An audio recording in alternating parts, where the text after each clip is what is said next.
go. Good evening, everyone. Call us to order at 6:30 for our regular Board of Education meeting. Dr. Slim, was this meeting properly noticed? Sure is. That's awesome. We do a roll call. Joel. Here. Leah. Here. Jessica. Here. Sarah. Here. Carly. Here. Tom. Here. And myself, Dr. Slim. Thank you.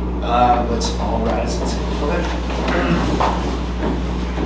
Pledge allegiance to the flag of the United States of America and to the republic for which it stands, one nation, under God, indivisible, with liberty and justice for all.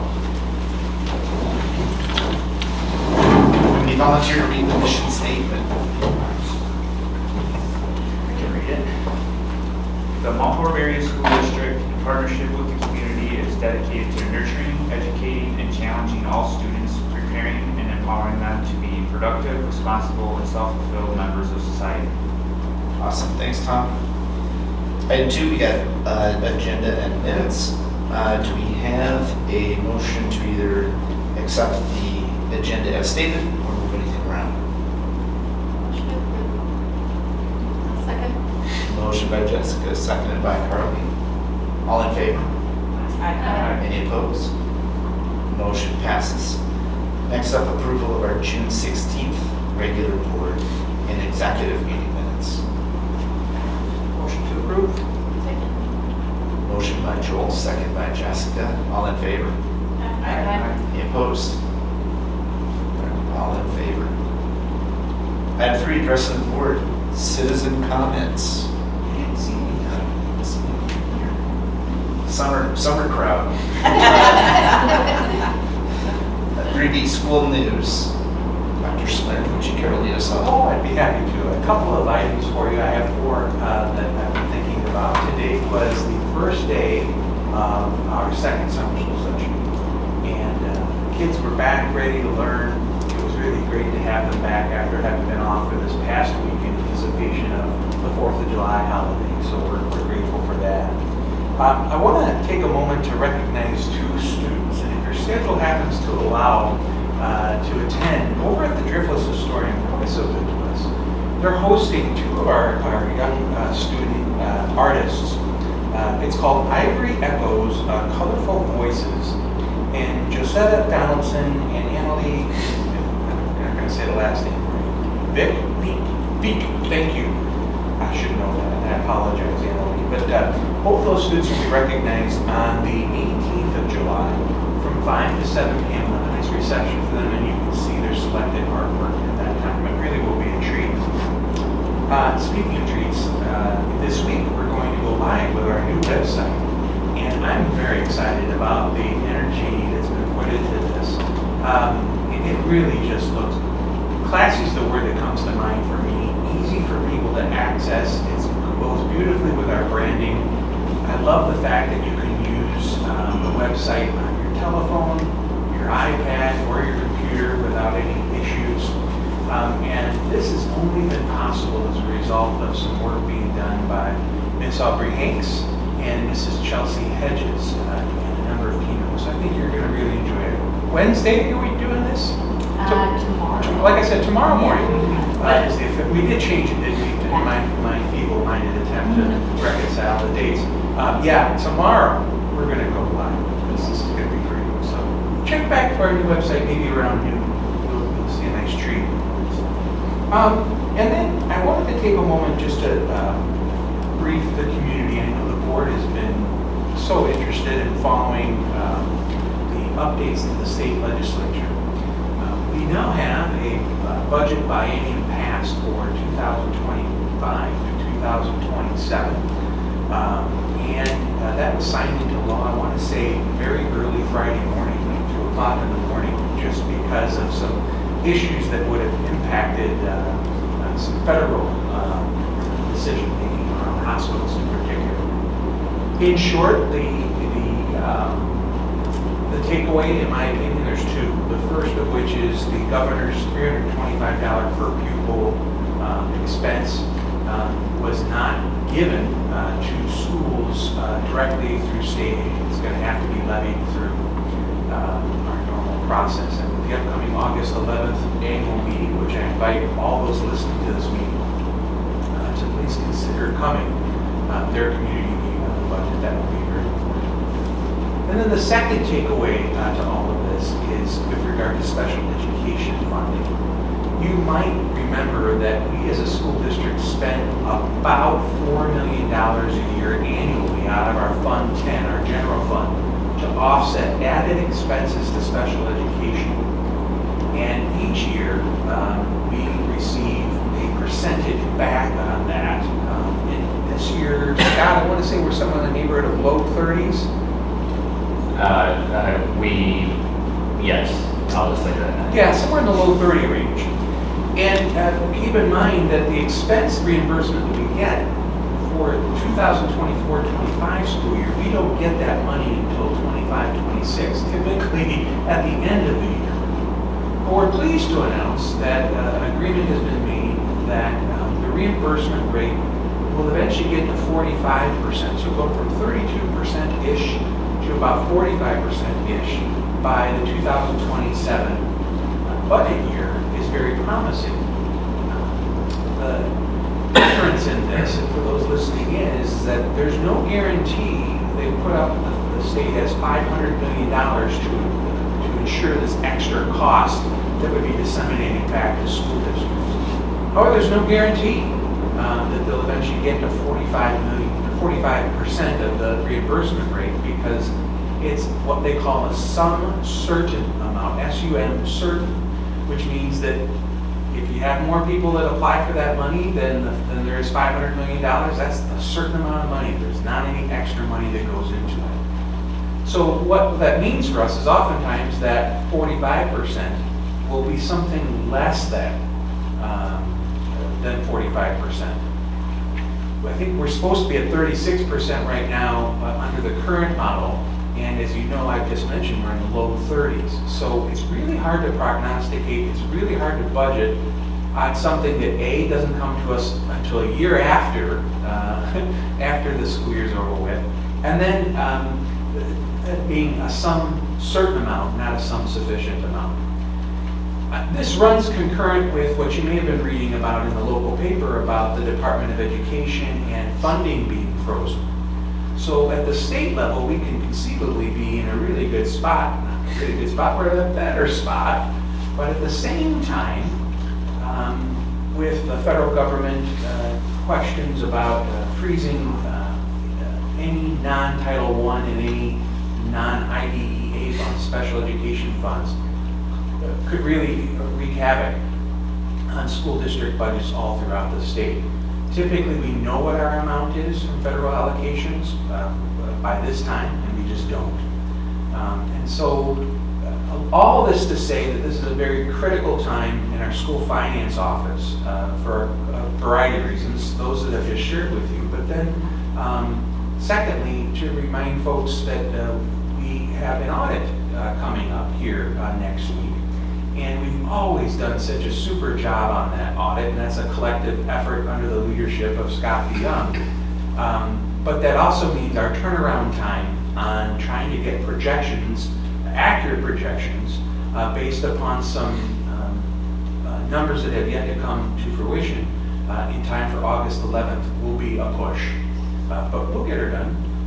And as you know, we often do every year. We often look at budget transfers and these sorts of things once we get a better look at equalized property values and the like. So thank you to members of our finance team for being a part of not next Monday night's meeting, but 2 weeks from tomorrow, our finance committee will meet at a completely different date. I want to say that's July the 18th. 22nd. Like I said, the 22nd. And that begins at 4:30. We'll do that virtually, and we'll hopefully have a better picture because we're waiting for the state's admin regs to come through and what that all portends for us. But a lot of moving pieces. I wanted to share that with you, share that with the public who might be listening. May not be as simple as just assuming, hey, we're going to get 45%. We can start spending that money. Well, because of what's happening at the federal level, we would be wise to go slow to go fast on that one. others who've been so closely aligned with the budget process, reflections or feedback about other things that you've been following? The other two things I would add is one, that they released the 20 Yes. funding, so the literacy reimbursement funding. They released that as part of the budget. They restored the mental health funding that the first pass of the budget that originally cut, which is good. And they have funded the Office of School Safety through the budget. So some good progress there. A special thanks to Vice President Fisher. She was kind enough to put together a really impassioned message. We were asked to provide something as a school district, and as it turns out, they didn't need to have a hearing. But boy, you put a lot of love into that, and I'm glad you didn't have to go all the way down there, but nonetheless, it was just a really lovely message, and thank you for investing your time. Two statements that I'll try to say objectively, and correct me if this is not objective. One is that we're still operating in a state where the statutory requirement is 70% repayment on special education, which has not been fulfilled in a long time. Two, there was no explanation given on withholding of the Department of Education funds, correct? That's correct. Okay. The DPI memo to us is equally concerned, obviously, because we're in the throes of building our budgets, and it's hard to do that when, in our case, about 8-9% of our budget is federal funded. And so, imagine having that money on hold, what do you do? We'll figure it out. We got the best minds around the table to do that. How many good news? I had thought two. One, the PTO had such good response for stocking the break room during Staff Appreciation Week that we've done an Amazon wish list to try to stock the break rooms more consistently throughout the school year. So that is out there on the Facebook page. And then the MHK5 PTO is looking to also offshoot and maybe start something at the middle school. So if any parents of middle schoolers are interested, send us an email. We can get you some information.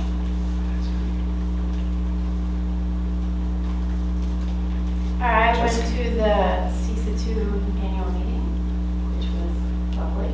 And Trish Kilpin, our friend, spoke, which was great. I feel like every time I listen to her speak, I learn something new. And then also, I would just share that Dylan, and I hope I say his last name right, Helmenstein from Wisconsin Heights, who we have met at many events. He was at the Day of the Capitol. He's been at regional dinners with us. He is the, I think we're in group B or something. He is our CISA rep now, because then you like sign up for 2-year terms and go to meetings and things. So anyways, he was very happy to do that, so that was great. And then my other thing that I would share is the end of June, I was able to go to the Creating a Culture of Excellence for All conference, and I got to wear my dual hats and listen to Cody speak, and he did a great job talking about the systems that they put in place at the high school to support the achievement and growth of all students. So he did a really good job. So it was a packed room, and he spoke well and shared lots of information. It was good. That's great. Thanks. Anyone else? Any school news?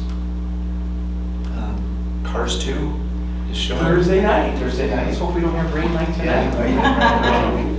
right. And as Dr. Salona mentioned in the weekly update, I'm heading to the WASPI Summer Seminar this week. It looks like a lot of really good stuff in there.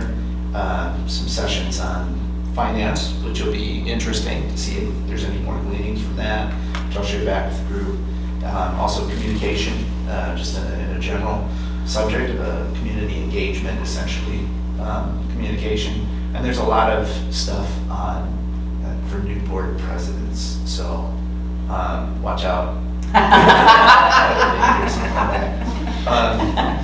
Then my own, and I'd be really curious if any of you happen to look at the agenda between now and then, there's something you want me to pay special attention to or curiosity about, let me know. I'd be glad to ask questions and just kind of rub elbows with folks up there in Point.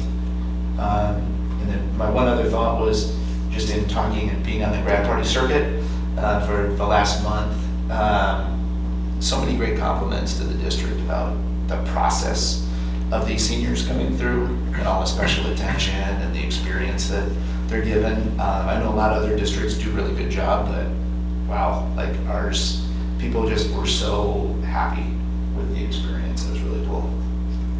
Nice to get those good messages.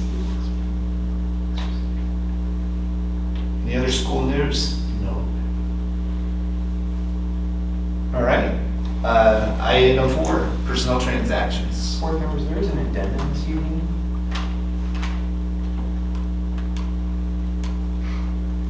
Motion to approve personnel transactions. Second. Motion by Jessica, second by Sarah. All in favor? Aye. Any opposed? All right, all in favor. Our consent agenda. Are there any items that anyone would like to pull out? Otherwise, be asking for a motion to approve. Board members, if you don't mind me just also mentioning there that we have the application for the WIA high school membership.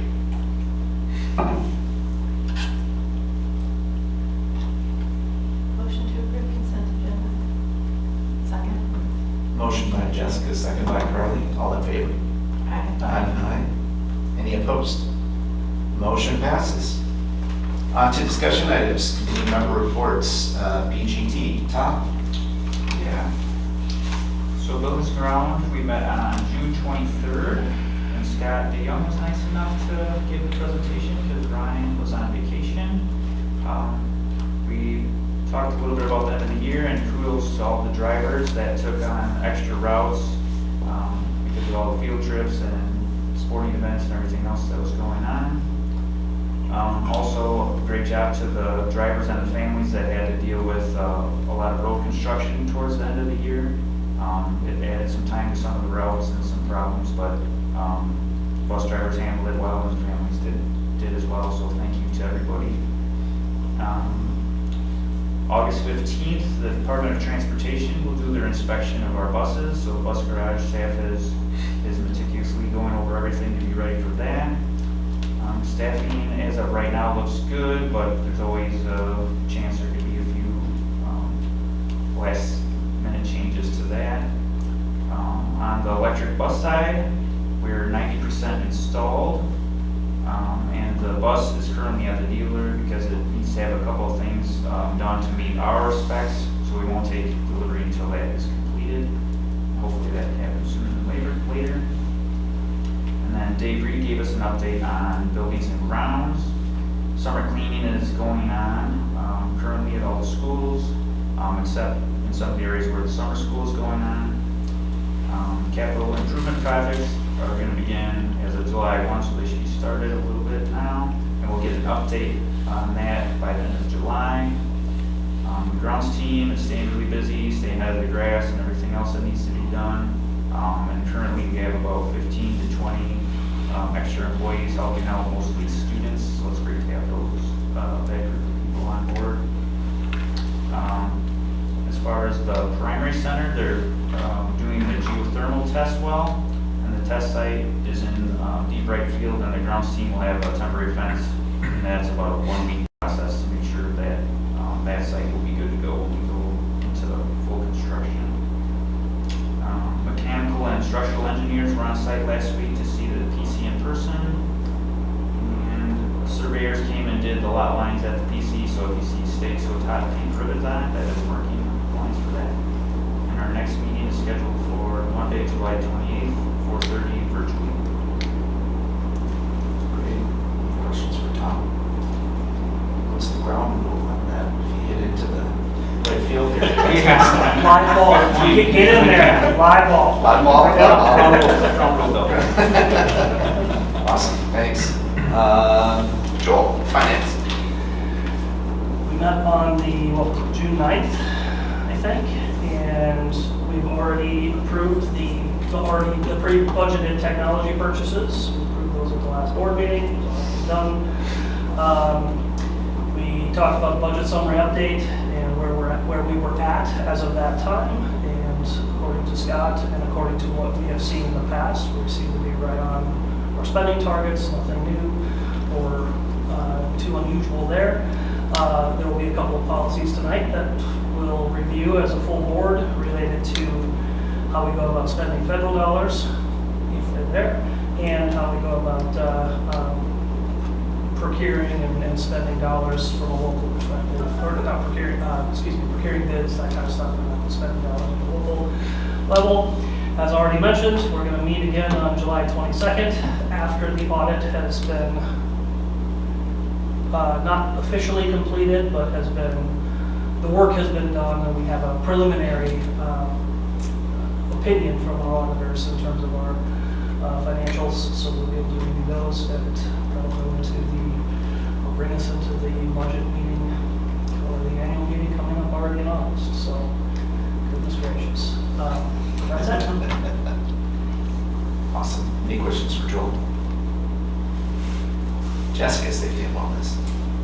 A little foreshadowing of items to come. We spent probably the bulk of our meeting talking about the belonging statement, which we've had a chance to look at, we'll talk about shortly. We had one policy update, student immunizations, which is also on our agenda for the evening. We had our standard safety update, and we did a little discussing about how May 1st went. And then also our mental health update, and Brian shared I'm not going to be able to recreate it, but he shared what a fantastic example of how the student services teams at the ELC and the PC created their student learning objectives and tied it to sense of belonging and how they were showing growth. And it was pretty impressive. And our next meeting is July 21st. Questions for Jessica on that one? All right, let's you lead right into parks. Oh yeah, parks. Okay, so they were disappointed that it wasn't you. But I went and I told them that I was filling in. And so it was the first one that I've gone to. It was June 24th. We talked just like not even really about Look and Farm. It was an agenda item. They just said that so far they like the plans, that it's off to a good start. Then they talked a tiny bit about Foster Park, and that there is a plan from 2021 that they're revising and updating that's going to be presented and discussed at the July meeting. At Grundle, I'm guessing that everyone's noticed that the playground equipment has all been removed, and the new install is happening the week of August 4th. The rec director gave her report, and activities, pool, all of it is going really well. And the next meeting is July 22nd. So it's all good, nothing in particular to highlight. Awesome. They have no one to take cheap shots at, just. Maybe it'll be me and I just should be prepared. Stay comfortable, right? There was a notation here on community engagement on the agenda that I had seen listed. I think that might have just been extra on there at that point. I want to make sure that. That's connected to the board strategic plan. So when we have discussion items, what we try to do is we try to connect the discussion items with our strategic plan. Great observation. Thank you for that. Great. Thank you. All right. On to action items. 7A, considering our 25-26 academic standards referred by the Education Committee. This is Sarah Strong.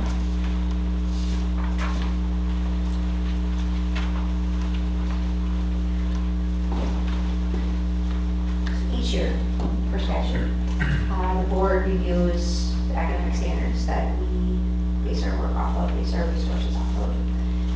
So it's asked to occur by, it's close to our July 1st timeline as possible, and right there. The curriculum team leads, they all reviewed this with me, they looked at their specific standards and their specific part, making sure everything wasn't lined up, everything was tight. One thing I'll change once we have board approvals at the bottom, I'll put June 1st, or July 7th, July 7th, 2025. But it's pretty straightforward, it's the same process we've gone through every year. The format has not changed. And I don't believe any of the standards have changed that. Motion to approve. Second.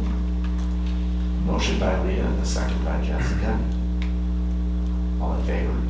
Aye. Any opposed? All right, motion passes. We'll get this on our new website How about that? Thank in the you. next week or so. Thank you. All right, next up, we have Brian Johnson, considering approval of the Board of Education's draft statement of belonging, which was referred to by Safety and Wellness. Yeah, so Safety and Wellness Committee's worked for the last few months on a statement of belonging. About in 2020, over 5 years ago, we had a statement of equity, and really wanted to, as you should every 5 years or so, relook at statements that you make and then adjust to it. What we really did was we connected it to the board's power goal of belonging, and took some of the pieces in that, implemented it into how do we support all students within our district, and how do we make a statement of belonging. And a lot of you came to SAW to look at it as well, and so we've gone back and forth, and Jessica's done a lot of work on it, and this is what we came up with. Anyone have any thoughts about this? Just in general, where we're at, especially for those who haven't had a chance to look at it before. I just said, oh, this is the most tiny thing ever. In that second paragraph, every student, is it supposed to be in italics? Because it says all means all is italics, and then every's also still italics? Yep. That's my tiniest thing. Let's do it. I spent a lot of time looking at it, and every time I was like, oh, it should say, I would like read it again and find what I was thinking. So I think it's really good and comprehensive. This might feel, I don't know if this is too like wordy. The only thing I just thought more about today is whether in the first paragraph we say that all should feel welcome and feel respected, and I just like had this internal debate of like, should they feel welcome or should they be welcome, right? Like, and then whether is that, and then what's the actual difference in that? And so that's the only thing. Secure school community where all are welcome and belong is the only. I would say in response to that, like I get what you're saying, Yeah. but you can say that you're welcoming to everybody, but unless the student feels like that, Yeah. feels that, That's kind of You know what I where mean? went back Yeah. and forth on Yeah. a little bit with that same thing of like intent and impact, right? yeah, for sure. That- And the flip side of that was where it was like, if we say our goal is to make you feel welcome, does that feel more like not patronizing, but more like Right, you know, I get, service to yeah, it, I get what right? you're saying, for sure. But yeah, I guess to your point, if the goal is the impact. Yeah, yeah, no, I get exactly So, what you're saying with the but- back and forth on Yeah, so that was where my thinking is. I don't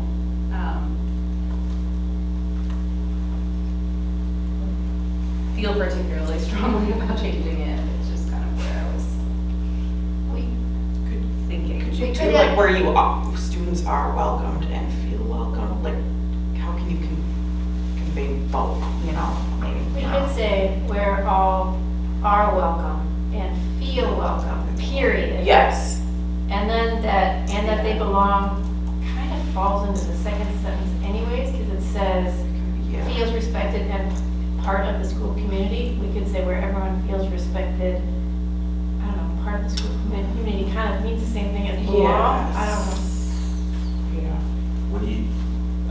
What would you think? No, like when I said it, just say all are welcomed and feel like they belong. Or feel a sense of belong. Feel a sense of belonging. Are you trying to get more into the definitive R for both of those? Was that the thought process? I was trying to tie together what Yeah, you no, were saying. I mean, we did this at SAW too, back Right. and forth. There was a lot of back and forth. Brian's like, oh. It's important because it's your statement, right? You want you to feel confident with it, I like that. and the first sentence is going to be kind of the most important piece to it, right? So. Can we make it not past tense though? Not all are welcome, but all are welcome. Yeah, POD. A sense Could of you say belonging. where all are welcomed and feel that they belong? Like with the R He's got and it the right feel? here. I think what's up there is good. Yeah, But I agree with you, it should be are welcome. Welcome. yeah. Yeah, That's good.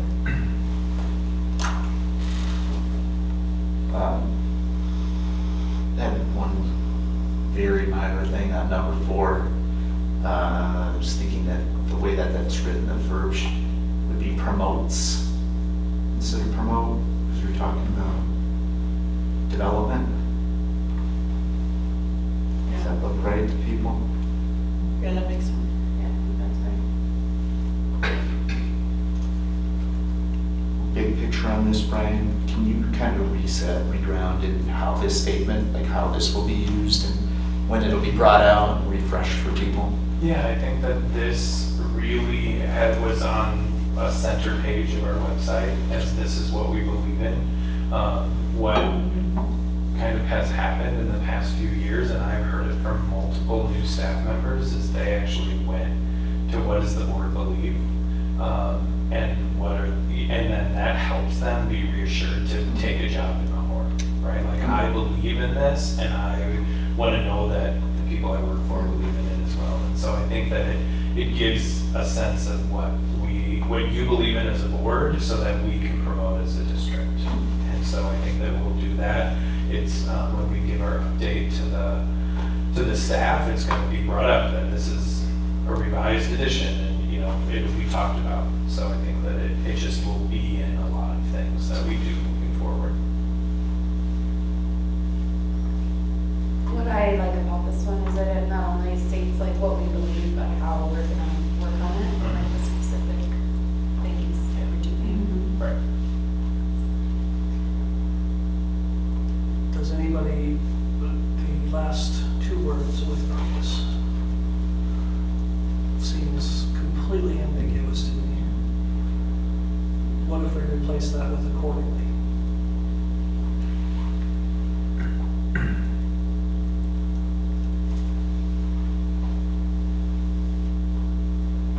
Which, in my opinion, ties it back into what we said we would be doing.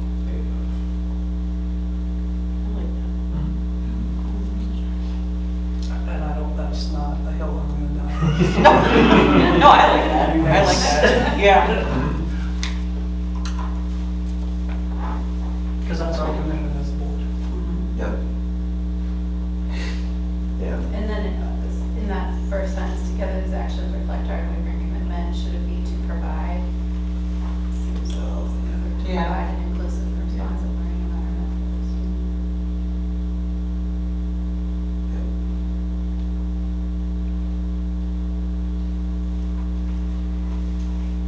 Yeah, Brian, I appreciated too at the committee meeting, you talking about where we're really hitting the mark and where some of this is like, yep, we know we need to Right.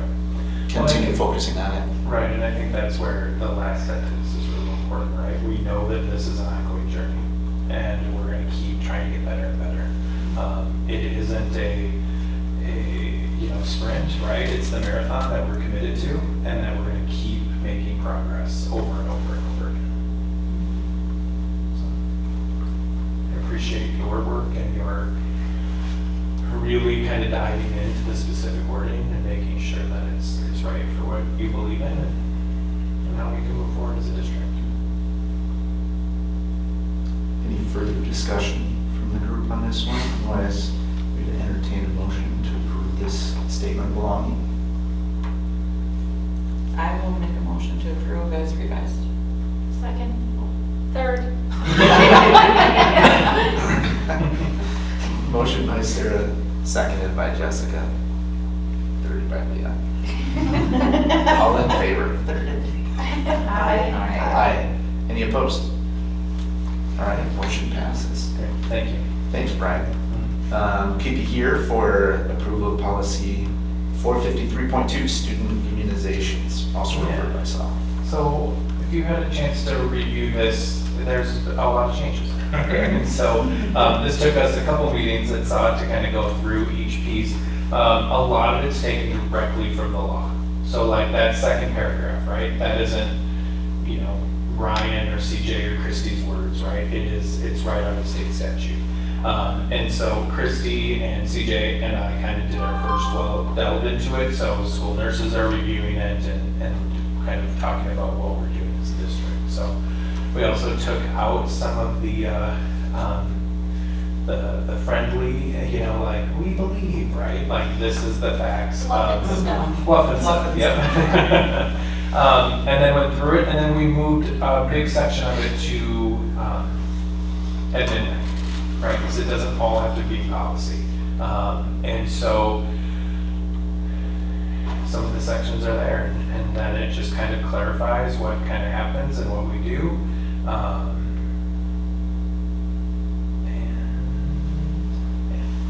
So we took recommendations of the attorneys and really looked at state law and updated it accordingly. So is that whole parent responsibility section coming out? Going to it. Because it's in the clean version and the marked up version, and it just says moved to admin rag, and so Oh, yeah. I just wasn't. That part will get moved to admin. I assumed since that's what it said, but Yes. since it was still in both versions, I just wanted to Yes, no, I appreciate that. double check. Is it everything below parent? No, just that one Just that one section. section. Yeah. Any questions for Brian about this one? The only thing I have is there's a repetition requirement of the law. There's an entire line that's repeated twice up. If you go up, Steve. After the date on which the student is admitted, present written evidence to the school, blah, blah, blah, blah, is admitted, present written evidence to the school. That, there's just a, it looks like it was copied and pasted twice. Oh, yeah, I see that. That's all. Oh, yeah. Yeah, good catch. Nice. Like, There's I so read it many- 17 times and I was There's so like, many "Tell us colors." it makes sense to me." I know I'm not a healthcare worker, but my goodness.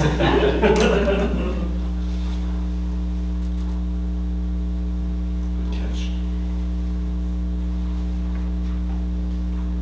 If there's no further discussion, it's not like a motion to approve this. Second. Motion by Leah, seconded by Jessica. All in favor? Okay, shoot. Oh, I'm sorry. Oh, excuse me. We will roll call on this one. Joel, Yes. Leah, Yes. Jessica, Yes. Sarah, Yes.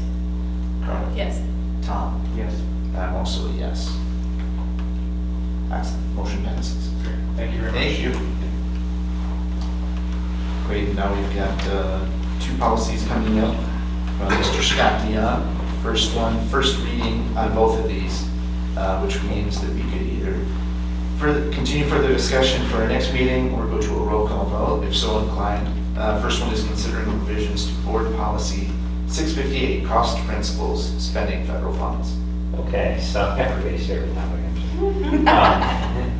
So we have 3 federal fund policies that currently in our books.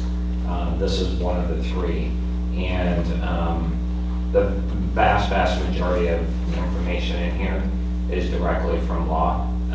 The board adopted it approximately 2 years ago with any updates that were required. Well, page 3 of the document, I'm going to point out the major importance of this, of the change. On page 3, letter B, it talks about capital expenditures. And in the paragraph, it addresses any purchases with the unit cost of the old policy, $5,000 or more, required prior approval.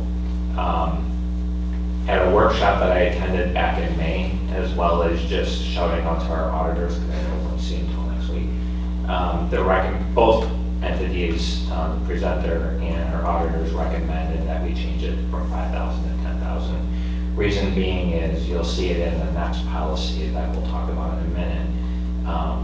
Capitalization threshold for our purchases has to change from 5,000 to 10,000. That's why we're changing this from 5 to 10,000. So what does that exactly mean? It means if we buy something, with the revision, $10,000 or more, I just use a different account code in our budget. That's merely it. And then when our auditors do a review of all of our practices and policies and activities for the year, they have a spreadsheet of all of our fixed assets that depreciate in value each year.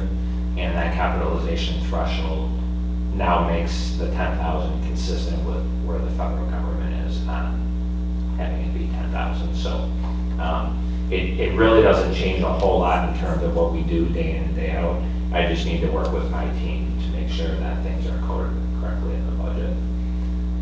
So again, capitalization threshold changed from 5 to 10, which means that we need to change this particular paragraph to 10,000. Now, one step further, from a grant point of view and managing all of our grants, state or federal grants, the reality is everything that we buy through grants, even if it's just pencils and paper, I'm being a bit silly as an example, but something that simple and consumable, it gets approved by the grant entity anyway. So it's not like we only, when we buy things over 10,000, it's got to be approved. The reality is it all gets approved anyway. That's how we create our budgets. We get approval from the entity, and they say yes, and then upon them saying yes, then I update our budget to reflect what we're approved for. So this is just more of a technicality thing.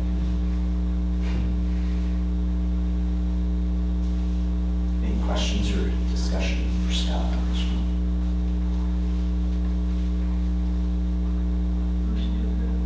Second. Motion to approve by Jessica, seconded by Sarah. Should be a roll call vote. Joel? Yes. Leah? Yes.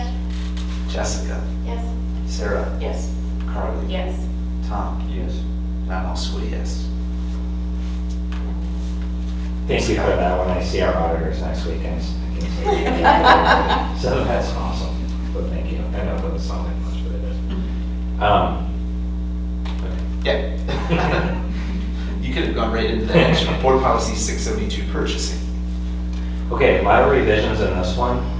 It's not changing a whole lot of practice. I wanted to clean up a lot of the wording and things that were pretty dated and old. A couple of the changes from a financial point of view that are obviously important as well. One is, as I've gone to some of these workshops, I'm recognizing that presenters are talking about purchasing thresholds of 25,000 and 50,000, and that's a little bit too rich for us in terms of having thresholds at that level. So the Finance Committee, which by the way, members, Finance Committee, thanks for talking about the last policy that you just approved and this one as well. We talked about a couple of things that I was recommending to make changes to. It's a reflection of not only things I hear at workshops, but also the School Boards Association, who reviewed all of our policies, you may recall, a couple of years ago. The biggest concern that the School Boards Association had with this policy, it got really into the weeds on lots of different things with purchasing. And the attorney said, you know, the number one thing is there's a variety of very specific detailed things that are spelled out in the policy that refer to bidding or the concept of bidding. And there's a lot of legality around the process of true bidding, which I guess we'll see when we do our general contractor. So because of that, we thought it would make sense to narrow down the scope of this policy, and then where we're really getting into the weeds, update those details in an admin reg that's more of a day-to-day practice kind of thing. Point out a couple of the really major changes. One is the capitalization threshold. Again, as we just talked about a second ago, changing it from 5,000 to 10,000. There's another piece to this that I think is most important for us to talk about, and it has to do with the purchasing idea itself. So you'll see number 2 on the top of the screen talks about different categories of prices and who needs to approve. So we're not recommending that we make any change. So right now, anything $25,000 or more, as you know as a board, it must be approved by the Board of Education. Not recommending any changes to that practice. Where the change is at number 4 at the bottom of the screen. That addresses when somebody that is a purchaser, I'll pick on Dave Reed.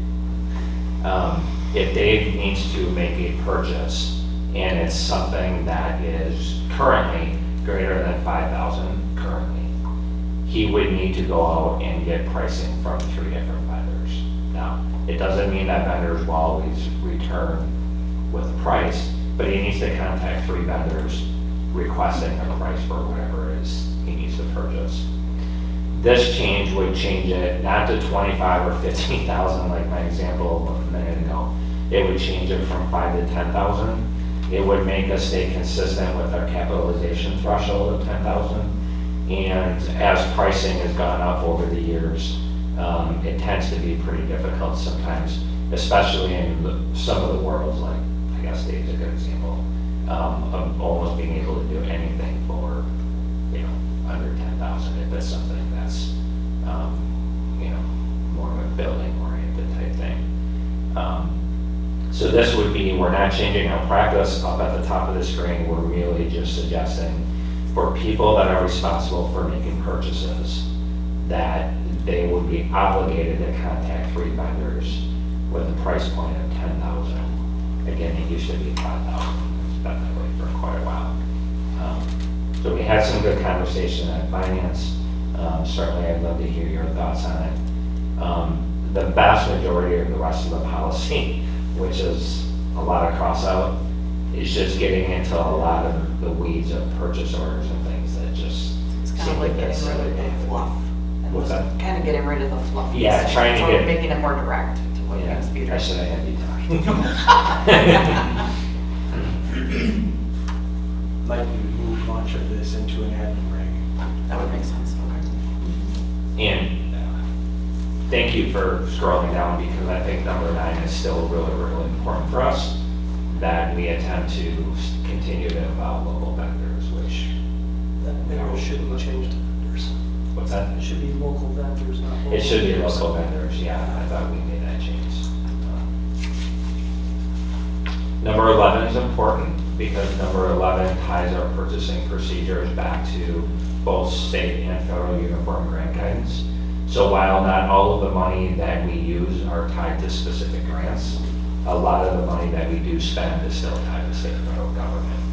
And so the School Boards Association did recommend that in this purchasing policy, we would reference the uniform grant guidance from the federal government to be able to state specifically that we will remain consistent with our practices. Whether we're spending a federal dollar or we're spending a local dollar, we're going to follow the same practice.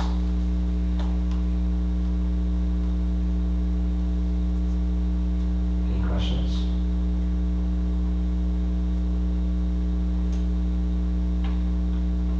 Motion to approve. Second. The motion from the second from Jessica, and I just have one question first. I just want reassurance that we don't need to be this literal.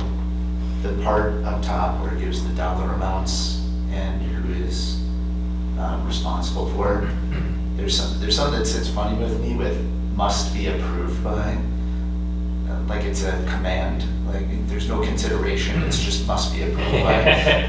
So it's not funny, but I thought about this actually for a couple of years, only because, at first glance, it makes me think, well, it's telling the board they have to approve it, it's a must, right? Is that what you're referencing? Yeah. Yeah. But the purchase cannot be made unless that approval happens. Yeah. So I was stuck on that idea for a while, and then when I started reviewing this again in preparation for our June Finance Committee, either the light bulb came on to look at it from a different perspective, Yeah. or what, but the purchase cannot happen unless the board approves, that's the must. Yep. Now, does anybody else have that concern? Because I was right in that camp initially. The must is what requires there to be documentation for an auditor to look at. Without that word, there's none of any. Must and shall are pretty similar in these I actually think different, I prefer must. Must makes it that there would be a, shall just means, okay, Permissible. you do it, it's permissible. Must means there has to be documentation of a vote that this was approved. Or shall and should are kind of similar. Should means you could or you could not, right? Like, you should do it, but you might Shall not. means you will or you won't. Right. True, but I get what you're saying though, like with the must. But this is, it's so hard because it's titled, like the section it's under is the purchasing, like the following purchasing Right. set points. So, yeah. My question is more is if this is standard language, that's A-okay. Yeah. Yeah,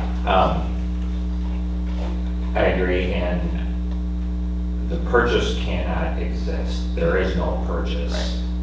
Purchase of $10,000 or less must be approved. Well, there is no such thing as a purchase if it's not approved. Okay.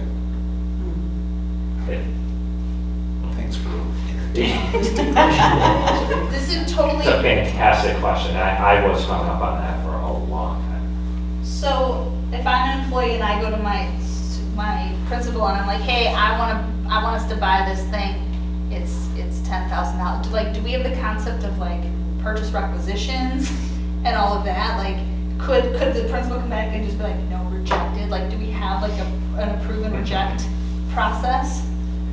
Well, yes. Number one being there must be money in the budget. All of that said, part of the detail of things that are cost elevated in the policy really addresses the concept of purchase orders. And I've seen just over a couple of decades in the industry about, as you can imagine, right, purchase orders are just not what they used to be in terms of ordering. So many vendors either don't require it or just flat out do not accept POs anymore because of technology and so forth. So there is an absolute expectation that they work directly with their supervisor. That person is the one in charge of making purchases. And then there's those expectations of price points and the procedure of who they have to go through for approval. So those things exist, but again, back to the beginning, that's where the admin break spells things out, and not necessarily in this policy.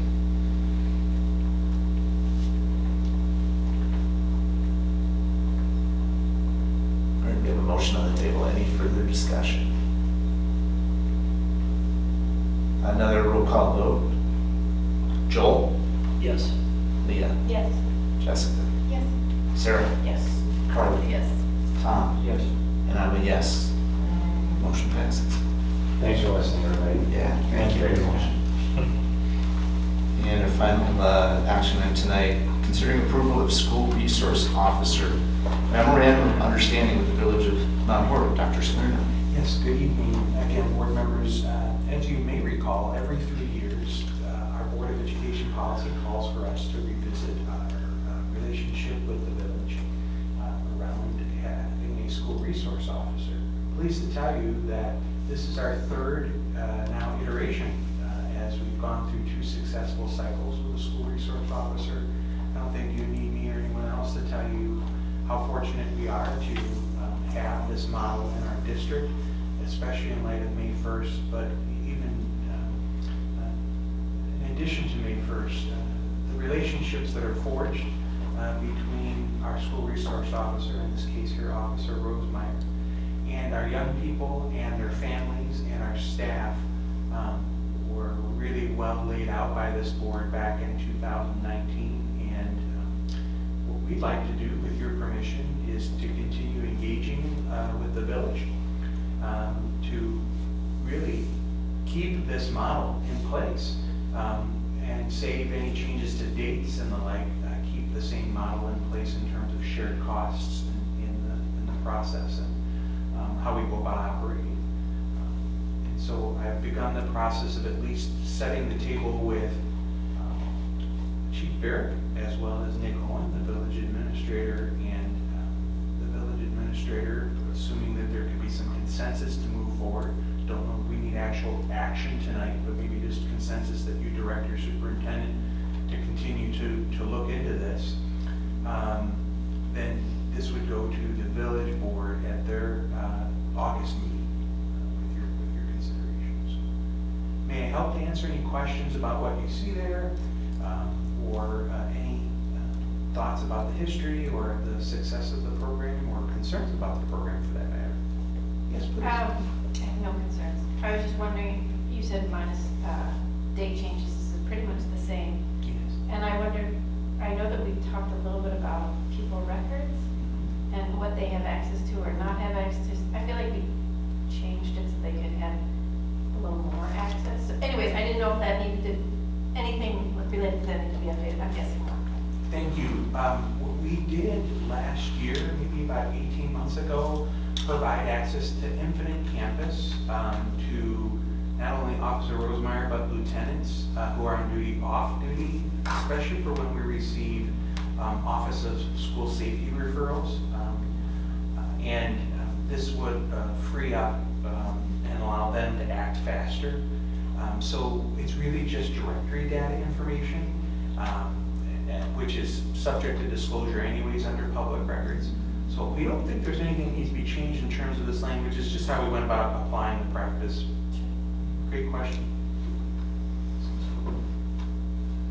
I know that you said you don't need a motion tonight on this, however, Yeah. that's because it will come back to us for a formal approval. Yes, please. Yeah.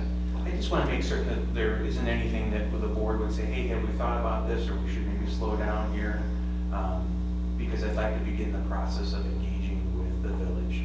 And then my anticipation is that if it does go before the village here, the first meeting in August, and it's met successfully, that I bring this back to you at the second meeting of August for consideration. Is our current MOU expired? June 30th. I was gonna say, 'cause this one is dated July 1st, and that's already happened, so.